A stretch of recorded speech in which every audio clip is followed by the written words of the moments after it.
Om Shanti. Baba has given us the knowledge.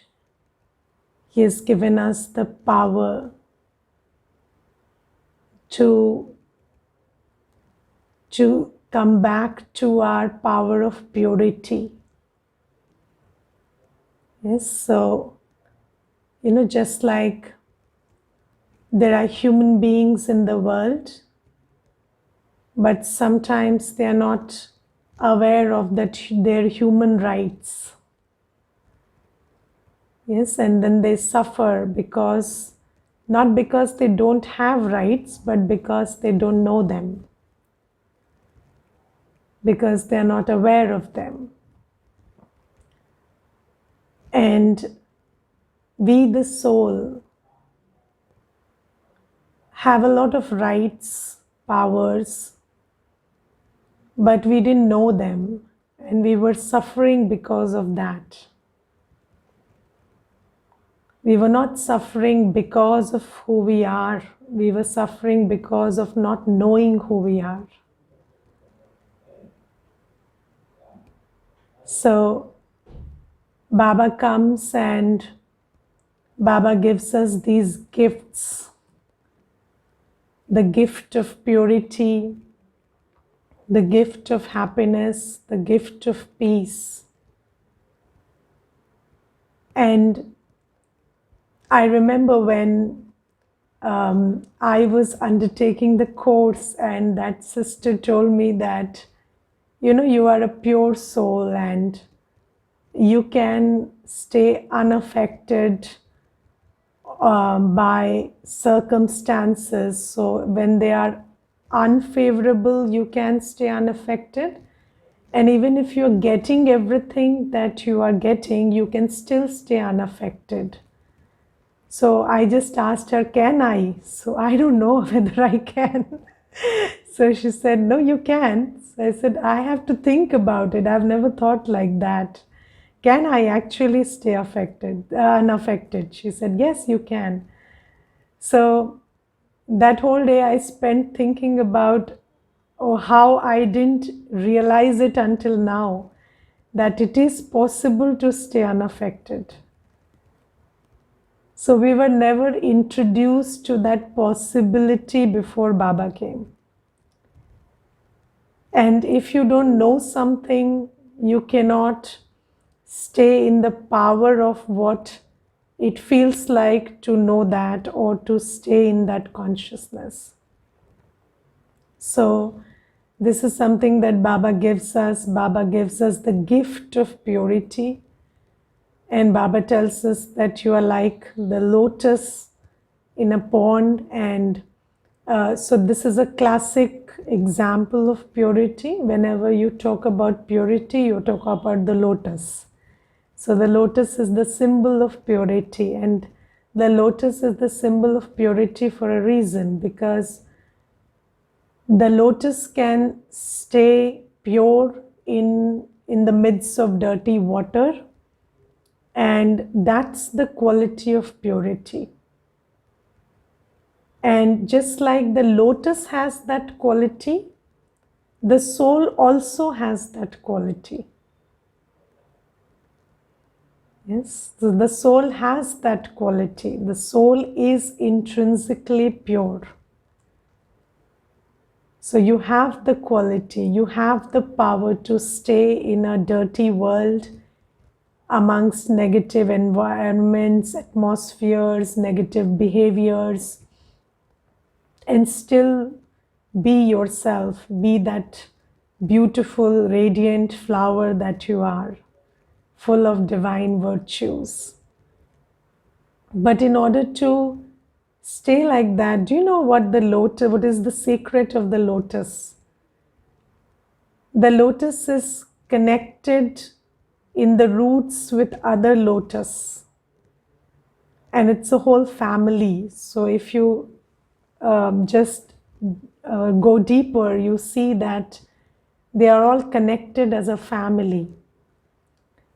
And when they are connected as a family, they take the nourishment from this power of connection. And that's what enables them to stay, in a pure state in that dirty water. So Baba also says, for staying in this state of purity, you need to have this connection with the spiritual family. Yes? And Baba says this is a family. So there is Shiv Baba, we are his children, and then there is Brahma Baba, Mama, and we are his Alokik children, and then we are brothers and sisters who are helping each other on the spiritual path. So we are a family, and when we are very connected to the spiritual family and to our spiritual parent, then we are able to stay in our purity. And this is why collective class, collective yoga, these things are very important. Being part of the family, attending the class is always important, because that's how you stay pure in this impure world. So once you, as soon as this class gets over, you sometimes get in connection with other kind of vibrations and atmospheres, and people who have different philosophies, and people who are basically conducting their lives in an impure way. And then in order to not get affected, we need to take our nourishment, from this family. And then we can create other lotuses also outside. So this is how it goes. And Baba says that your fortune gets awakened when you are pure. So purity is the door to every other fortune. So you want peace, you want happiness, you want anything. The door is purity, because if you cannot stay unaffected, then it's impossible to stay peaceful or pure, or peaceful or happy or powerful in this kind of a world which is Kali Yuga. Yes, but if you have this quality of staying unaffected, then you can protect your inner peace and happiness. And you can just, disallow situations and behaviors to rob you of your peace and happiness. So purity is the key. Now Baba says that when you understand that you are a pure soul, then, and you understand that there is no need for you to depend on sensual pleasures for inner happiness. So this is a power, and you understand that you are not a slave of your senses. You do not have to depend on your senses for happiness or peace. And you can stay in your happiness and peace independent of the circumstances. Then Baba says, you choose to experiment with that. And how do you experiment with that? By practicing to abstain from sensual pleasures. Yes, and by challenging yourself that it is possible for me to stay happy, peaceful, contented, despite not giving in to sensual pleasures. Yes, so that is how you come back to the realization of your power of purity. Because until you experiment, you can't experience. And until you experience, you cannot be experienced. Yes, so if you're not experienced, you don't have the authority. So Baba says, authority comes from experience. Any idea is just an idea until you experiment with it and experience it. And an idea doesn't give you power, experience does. Yes, an idea can excite you, but it cannot give you power. An experience gives you authority and power. So let's say you have not tasted something, yes, something that's been prepared in the kitchen and you have not tasted it. And then somebody comes and tell you, how is it? You say it's good, it smells good, it must be great. And then they say, no, I tasted it and it's not that good. Then you can't challenge it until you have tasted it on your own. But if you have tasted it, you can challenge them. No, I've tasted it and it's pretty good. So that's the authority you get from experience. So Baba says that it is one thing to know you are pure, another thing is to experience you are pure. And when you have experimented that I have this power of purity and I do not need sensual pleasures to give me happiness. So can you abstain from sensual pleasures for an year and experiment whether it affects your happiness? So any kind of sensual pleasure, whether it is lust or whether it is, the taste buds, or whether it is smoking or alcohol or anything, TV watching, internet watching. So if you have understood that you are pure and your happiness and peace doesn't depend on external circumstances, then you need to experiment with it. And when you experiment, you will come to the realization it is so.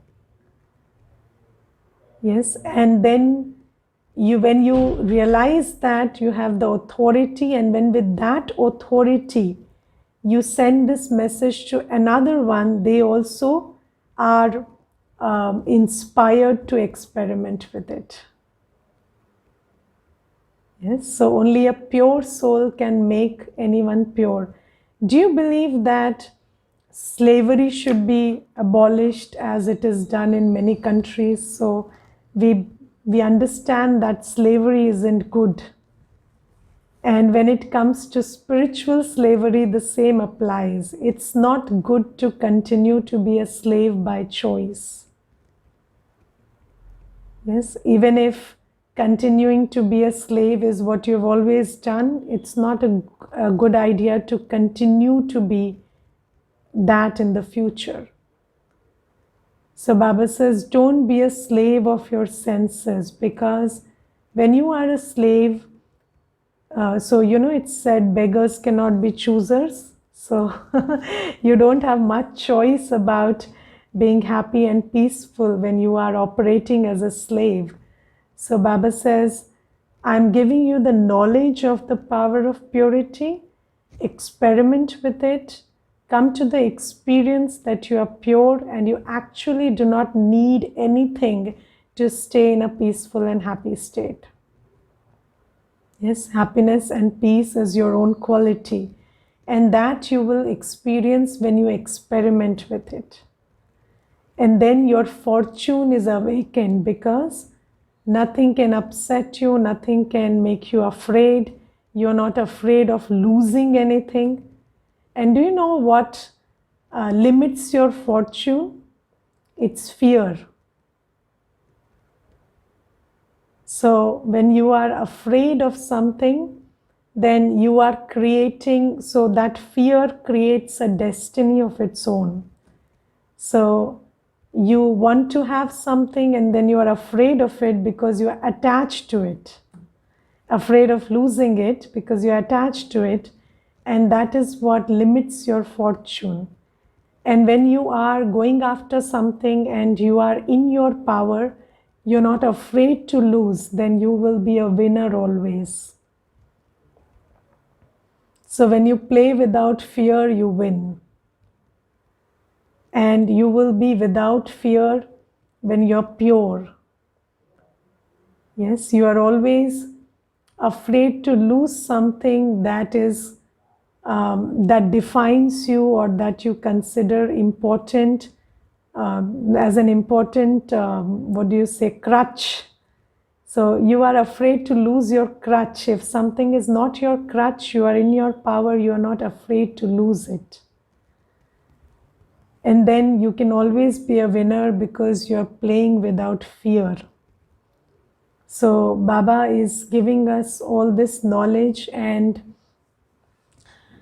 so do you understand that Baba is giving us the knowledge that I am a pure soul, a peaceful soul, a happy soul, and that my happiness, peace doesn't depend on external things, but understanding that and realizing that are two different things. How many of you understand this? Please raise your hand. That I am a pure soul, peaceful soul, powerful soul. How many of you realize it? Yes, so that realization will come once you experiment with it. Yes, and then you know that it's completely possible and very comfortable to be celibate, to not give in to the taste buds. It's completely possible to not be attracted to clothing and footwear. And you know, it's completely possible and comfortable to live your life very simply. Yes, and you don't need anything external to complete you in your internal world, but you have to experiment with it. And then when you tell somebody, they believe you, and they also get that power from you. Why? Because 90% of our communication is non-verbal. When you say something, what you say has a 10% impact, and who you are has a 90% impact. And when who you are is not what you say, then the other person doesn't trust you. Yes, so if you're talking about purity, you have to be pure. And it's the power of purity within you that will convince the other that purity is possible and very comfortable. So this is the thing. So Baba says that, sweet children, Baba has come to awaken your fortune. Only by becoming pure will your fortune be awakened. Now, Baba is also talking about the pure grihast ashram, pure household ashram in the golden age. And do you understand that before this sannyas dharam came, before Shankaracharya, in India there was bhakti. Yes, and in bhakti we didn't talk about mukti.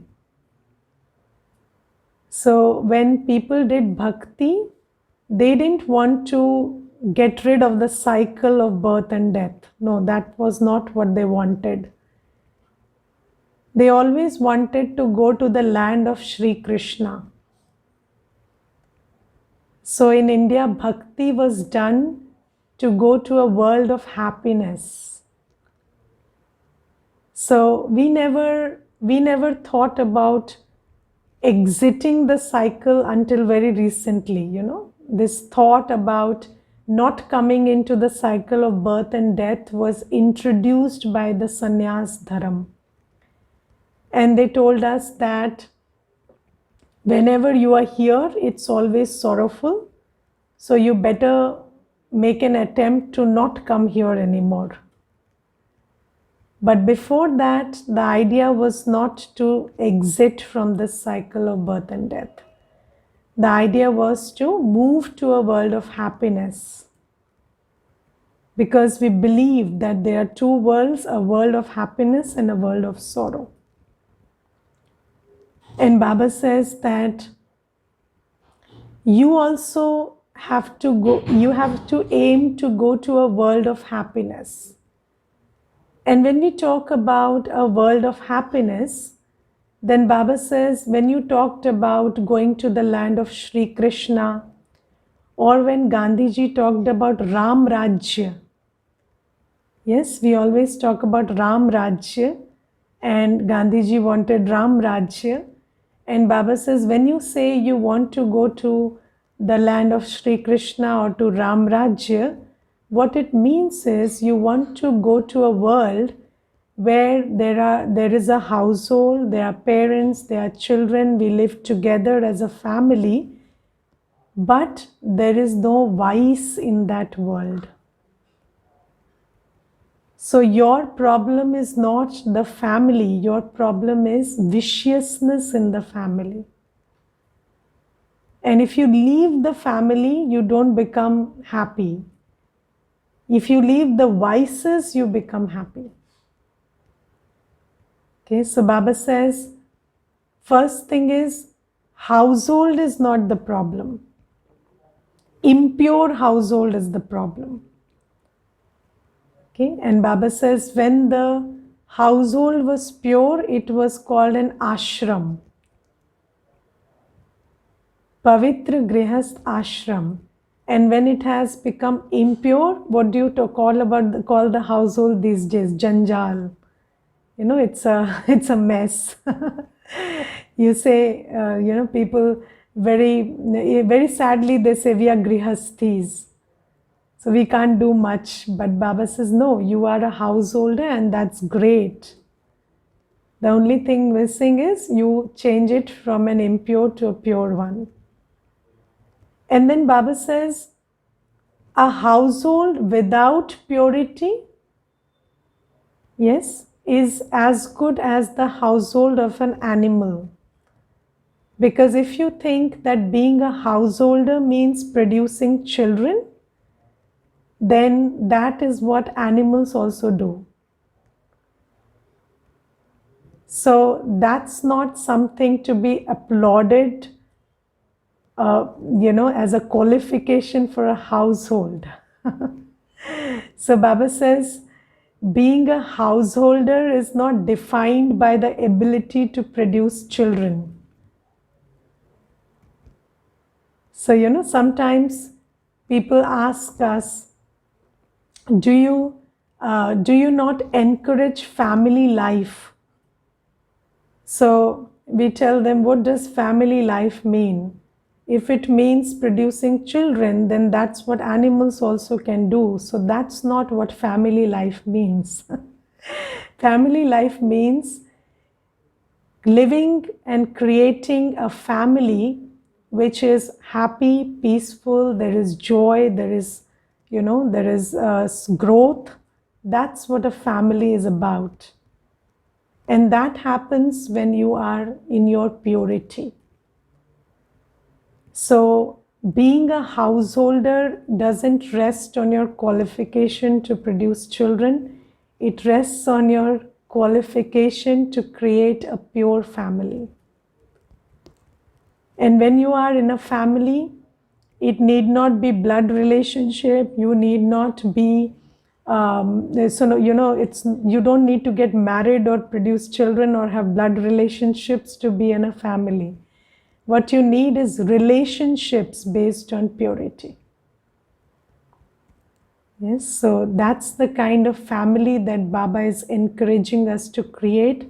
Baba says, you don't have to live isolated. You live in a family, and the qualification of a family is purity. Where there's purity, there'll be spiritual love, there'll be encouragement, there'll be upliftment, there'll be growth, there'll be peace, there'll be happiness. And that's what a household or a family is about. So Baba says, this is why this is a family. Because when we are coming together and we are connected, we are all pure and we are connected with spiritual love, then this is a family which can actually do the work of a family. What's the role of a family? To support you, uplift you, encourage you. That's the role of a family. But do you think that what we generally call households today are doing that? Yes, so there are many people who say, and if you conduct a survey, you get this result that people say that relationships are the cause of stress today, and the cause of unhappiness is family today. So the family is not doing its job. The job of the family is to support, to encourage, to uplift, and that can be done if we are pure. So Baba says, in Satyug, you had a pure family life. Even when you were blood related or you were related by marriage, you were happy in the family because of the foundation of purity. And now what you do is, you belong to this family which Baba has created, where the foundation is purity, and then you become pure by taking sustenance from this family, and then the household that you live in, you change the environment of that household and make it pure. And when you make it pure, there'll be love, there'll be peace, there'll be happiness, there'll be encouragement, support, everything. Yes, so that's what Baba is telling today. And then Baba talks about the intellect today, and Baba talks about divine intellect. And Baba says that I give you the gift of divine intellect, and people have stone intellects. And Baba, to explain what a divine intellect is, Baba gives an example, and the example is that it is shown the three monkeys are placed, and then it's shown he think talk no evil, hear no evil, speak no evil. Yes, and Baba says it's not about monkeys. Monkeys don't learn to not talk evil or speak or hear evil or be evil. That's not what monkeys are taught. It's us human beings that Baba is teaching how to not speak, see, or hear evil. And do you understand that right now we have a PhD in speaking, hearing, and seeing evil? So that's our greatest proficiency these days. And I once had a boss, and I asked somebody about how the boss was when I joined, and they told me, he can find a fault in the best work you do. So I asked him what is his greatest qualification, and they told me that he can find a fault in the best work you do. And I said, okay, I don't know whether that is laudable, but okay, I should know that. So this is the qualification we have these days. We can hear the evil in the good, we can see the evil in the good, we can talk evil when everything is good. So Baba says that's what a stone intellect does. And what is a stone intellect? A vicious intellect, an intellect full of vices. And Baba says when you are vicious, it spoils your intellect. And do you understand that it is the intellect that sees? It is the intellect that discerns. These eyes don't see. These eyes see the physical world, but what to see in it, how to see it, is defined by your intellect.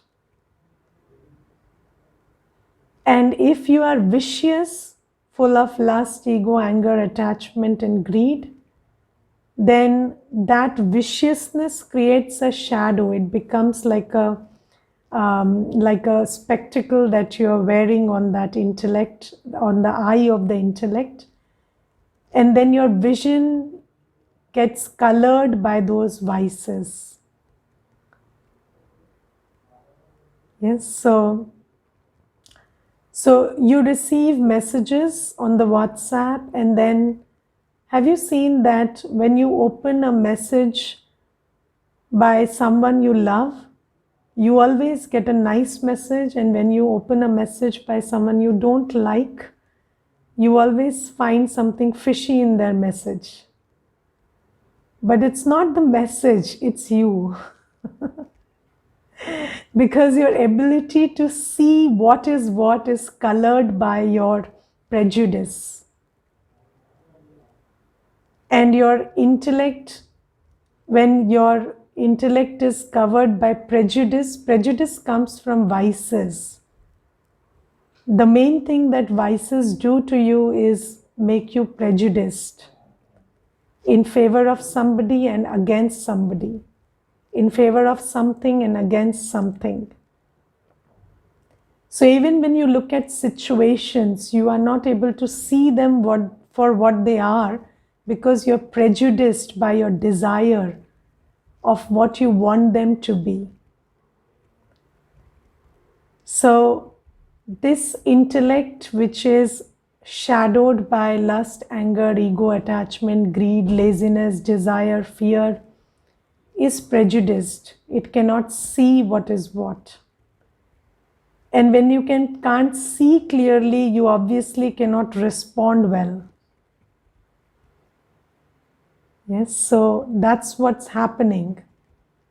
And do you know, I always give this example, and it's something that has stayed with me. So there was this brother, and when he came to me, every day he would tell me, Didi, you know, I have to do an MBA and I'm in a senior position in my company, and I don't get promoted if I don't have an MBA. Didi, I have to do an MBA. Every day he would tell me. And then I said, see, you will do an MBA when it's time. I can't speed it up. And then every day, I don't know why he kept repeating. And then after some days, he told me, you know, Didi, I had a very bad phase in the past. And 2 years, I had no job. I said, wait, why didn't you do your MBA at that time? You didn't have a job for 2 years. You should have done your MBA. Every day you're talking about the MBA. Then he told me, Didi, do you know, those 2 years didn't come like 2 years. They came one day at a time. And every day I thought I don't have a job. I didn't think I have to do an MBA. And then after 2 years passed, I realized it was 2 years and I didn't do my MBA. So you can't see what is what because you are prejudiced. You can't see a situation for what it is because you have a bias emerging from the fact that you have an idea about what is good and what is bad. And your idea doesn't allow you to see a good situation because your intellect thinks it is a bad situation. And that's what vices do to you. And that's what Ravan has done to you. This whole conditioning where we define, you know, this is good, this is bad, this is ugly, this is beautiful, this is nice, this is not so nice, this is favorable, this is unfavorable.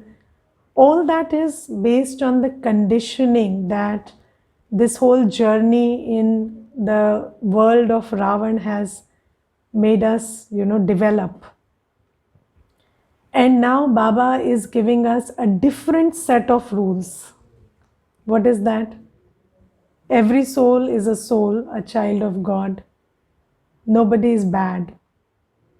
They might have weak sanskars, but they are not bad. Every situation has come for good. Yes, you are never alone. You have Baba with you. There is nothing you can't deal with because you're pre-recorded. Yes, to deal with everything that comes your way. You just have to find out what's there in the recording. So when you get this set of knowledge or these, you know, truths, and when you let it sit in your intellect by churning them over in meditation, then your intellect becomes divine. And then you will be able to see everyone and everything as they are, and you will be able to make them better. Now you are seeing them with your bias and making them worse, because your vision is creating your reality. So this whole idea of whether you're fortunate or unfortunate is also changing. So in the world, when you lose something, you start believing you are unfortunate. And then it takes a lot of time to come back to this idea that you're very fortunate. And then Baba says, you met Baba, you're the most fortunate. Never doubt your fortune. Just allow it to sit in your buddhi. And when you know you are fortunate, you will create a fortune. So Baba is changing the way we see everything by changing our buddhi. And our buddhi is based on whether it is driven by Shrimat or Ravanmat. So there are the dictates of Ravan which have made our buddhi very corroded, and it's not capable of proper decision making and discernment. And now Shrimat is making it, very accurate. Okay, so this is something that Baba tells. There is a question: if you have to settle your karmic account as per past karmas, then how one can avoid by producing children? In any case, they will adopt this course as it is already destined.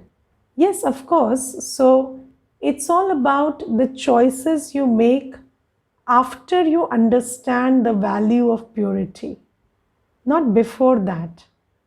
Yes, you have Baba has come to our life at the right time.